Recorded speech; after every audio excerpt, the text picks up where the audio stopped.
இடைக்காலத்தில் தமிழக வரலாறு.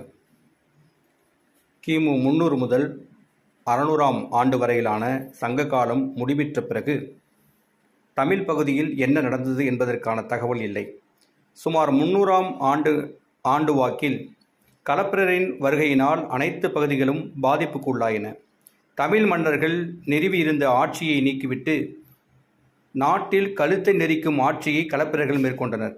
இதனால் பிற்கால இலக்கியங்களில் களப்பிரர் ஆட்சியாளர்கள் கொடுங்கோலர்கள் என்று குறிப்பிடப்பட்டது.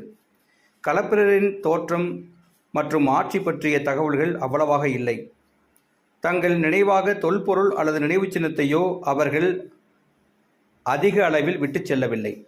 களப்பிரர் பற்றிய தகவல்கள் புத்தம் மற்றும் சமண இலக்கியங்களில் மட்டுமே அங்குமிங்குமாக உள்ளன. களப்பிரர்கள் புத்தம் அல்லது சமண நம்பிக்கையை பின்பற்றியதாகவும் இவர்கள் முற்கால நூற்றாண்டுகளில் தமிழ் பகுதியில் வாழ்ந்த பெரும்பாலான மக்கள் பின்பற்றிய இந்து மதங்களுக்கு எதிராக இருந்தனர் எனவும் வரலாற்றாசிரியர்கள் ஊகஞ்செய்கின்றனர். 7ஆம் நூற்றாண்டு மற்றும் 8ஆம் நூற்றாண்டில் களப்பிரர் ஆட்சி வீழ்ந்த பிறகு வந்த இந்து மதத்தை சேர்ந்த அறிஞர்கள் தங்கள் நூல்களில் இவர்கள் பற்றி எந்த ஒரு குறிப்பையும் குறிப்பிடவில்லை. குறிப்பாக இவர்களது ஆட்சியை பற்றி எதிர்மறையாகவே குறிப்பிட்டு வைத்தனர். இவர்களது ஆட்சி காலம் ஒரு இருண்ட காலம் என அழைக்கப்பட இதுவே காரணமாக இருக்கலாம். இங்கு ஆட்சி செய்து கொண்டிருந்த ஆட்சியாளர் குடும்பங்களில் சில களப்பிரரிடமிருந்து விலகி வடக்கு நோக்கி சென்று தங்களுக்கான இடங்களை தேர்வு செய்து கொண்டனர்.